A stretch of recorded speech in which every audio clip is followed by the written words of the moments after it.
নমস্কার বন্ধুরা, মিমিস কিচেনে আপনাদেরকে আরেকবার স্বাগত জানাই।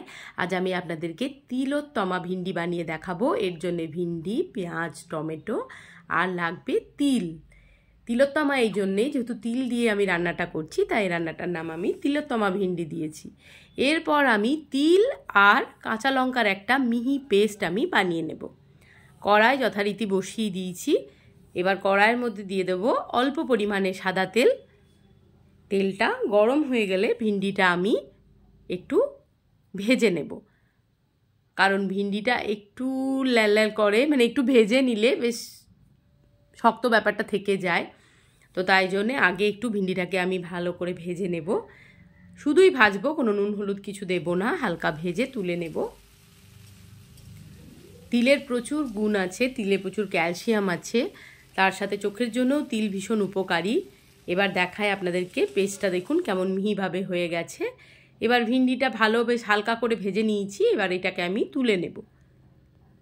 আবারও কড়াইয়ে আমি দিয়ে দেব অল্প পরিমাণে খানিকটা সর্ষের তেল, আর তেলের মধ্যে আমি ফোড়নের জন্য ব্যবহার করব 5 ফোড়ন।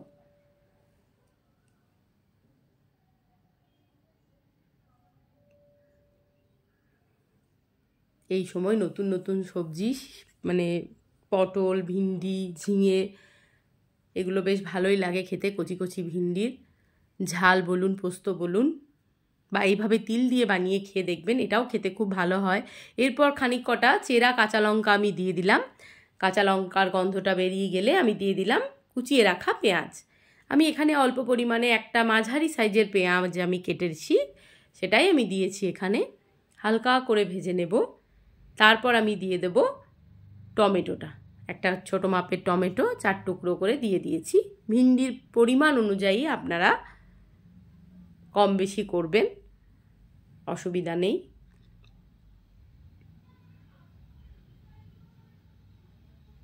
এরপর আমি যেটা দেব সেটা হচ্ছে তিল বাটাটা। তিল বাটাটা দিয়ে ভালো করে নাড়াচাড়া করব।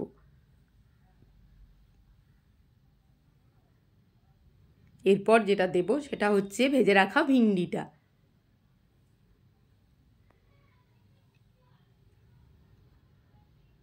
এবার আবারও একবার নেড়ে নিচ্ছি।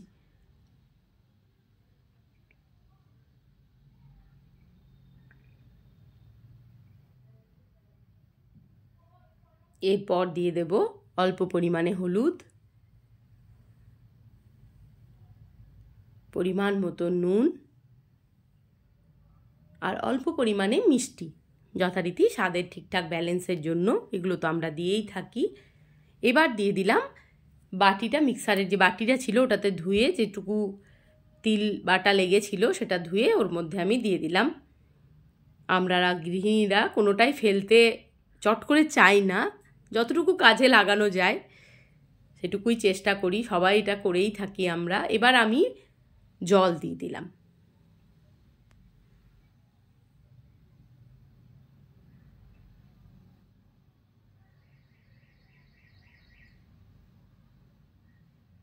এরপর দেখুন কেমন ফুটে উঠেছে, একটু খুন্তি দিয়ে নেড়ে নিচ্ছি, টমেটোটাকে একটু ম্যাশ করে নিচ্ছি খুন্তির সাহায্যে।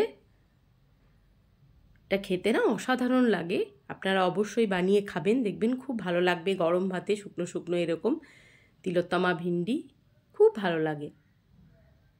যদি কোনো দিন আগে খেয়েছেন সেটাও আমাকে জানাবেন। ব্যাস তৈরি হয়ে গেছে আমার তিলোত্তমা ভিন্ডি বা ভিন্ডি তিলোত্তমা। ভিডিওটি ভালো লাগলে like, comment, share and subscribe করবেন এবং আমার পাশে আপনারা এইভাবেই থাকবেন।